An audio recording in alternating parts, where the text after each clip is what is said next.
So, Trigun Episode 7 dropped some major bombshells that I wasn't expecting, nor was I expecting them to seemingly solve the issue in a pretty peaceful fashion. I can't be the only one when seeing the ultimatum.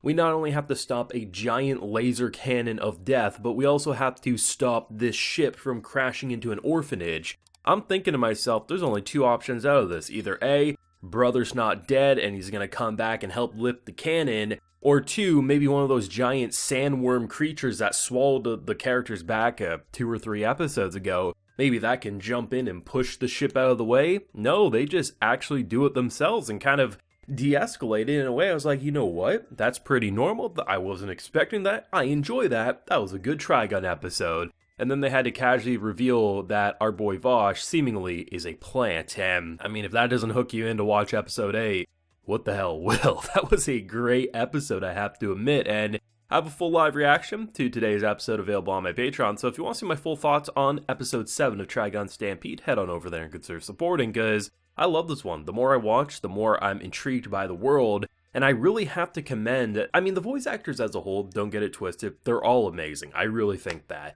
But I have to admit, my boy Nicholas, old Wolfwood, his performance in this episode, especially around like just before the midway point when he really gets into that sense of agony and distress and honestly felt like heartbreak, the way his VA was going absolutely into it was completely next level. And it really sold me on the pain and the complexity of the situation we were currently experiencing. This was basically one giant action scene where a ship's about to crash into an orphanage, you have brother versus brother, you have Vash doing his thing and trying to make it so he doesn't have to put someone he clearly loves down. I thought maybe the potential route they were going to go was maybe Vash might end up having to pull the trigger on the brother, and then maybe it could be a moral dilemma of basically Wolfwood realizing what he did to Vash at the same time. Yes, you can make the argument, well, given what we've seen, he clearly doesn't like pulling the trigger. Hell, even when the general bandits were after getting their picture taken for the newspaper, Vash doesn't even shoot them, he basically pistol whips them, so yeah, he gives them a beatdown, but he doesn't kill them. But at the same time, I'm willing for any possibilities, and that's why when I see the casual reveal that he's a plant,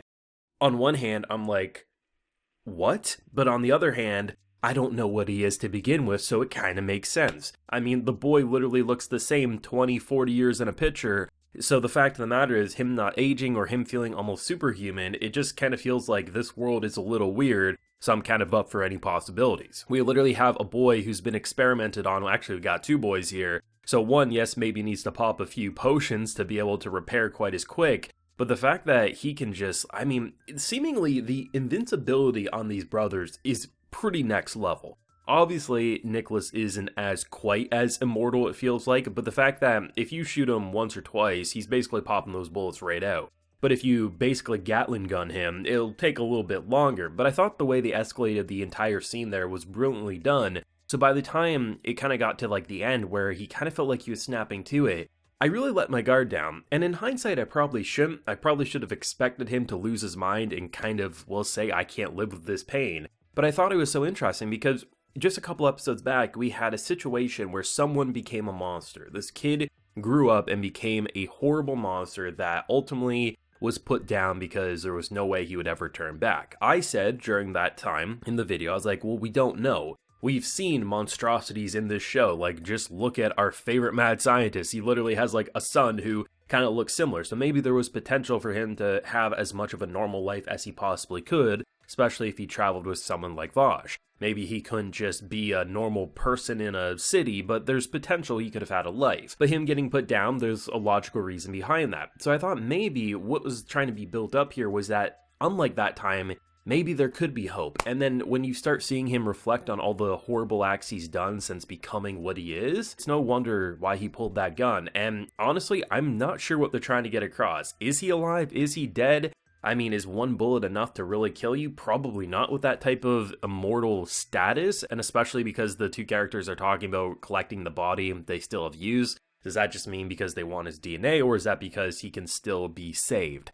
Probably saved, and if that's the case, I fear for how Wolfwood's gonna deal with this, because our poor Undertaker, he's got some pain in his closet, and even if it feels like he kind of has a smug attitude at face glance and knows what he's doing, you can tell at the same time he's just a boy wishing his family life could have been a lot better. But in terms of Vash's character in this episode, it's really interesting, and I kind of like the almost bromance as brewing between these two, and building up to he apologizes, right? Like you kind of see the hand and you're like, okay, what in alien nonsense is this? And then when you finally see the phase, I'm like, oh, that's a really interesting character design, almost like a fairy alien hybrid in a weird way. I wasn't really considering the fact it was the plant in the moment, just because I was like, I just don't know what I'm looking at here. It's so different.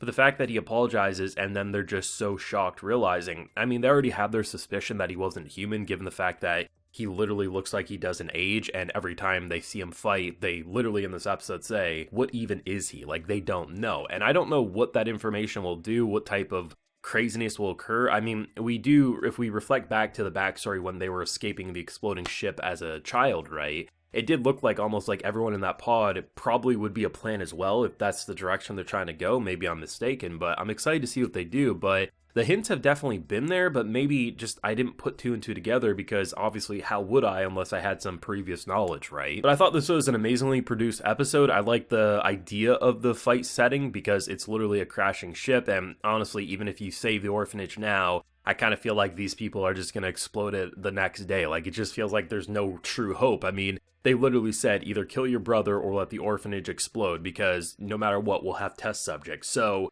what are they going to do? I honestly don't think the children and the general people there are going to be able to have a nice, luxurious life going forward, but I guess anything's possible. But I thought the production was rather good. I like what they were doing with the spinning around. I mean, the camera work is just amazing in this show, which Studio Orange is no stranger to good 3D camera work. But I like having someone with like a giant cross spinning it and turning it into different versions of itself in terms of like ammunition and how it's firing. You basically have dual-wielding SMGs, and it's just really cool to see the different fight styles as they ultimately build up to that moment where he realizes like what he's become and he pulls the trigger, right? It was a great episode. I mean, probably the most shocking cliffhanger and the most rope you in, I need to see more moment. This is the type of episode that if you were binging the show and you got to it, you're like, hey, one more episode and then I'll go to bed. You reach the ending of this episode and you'll watch the next 3 guaranteed at that point. Like, that's kind of the hook it gave you, or at least it did for me. And I left with a grin and shock on my face. But I'll pass the torch over to you. What did you think of Trigun Stampede Episode 7, especially with the shocking reveal and just the overall escalation of this family drama? I mean, just that moment when he was spinning his lighter, showing as a kid, like, what he would do, and the fact that even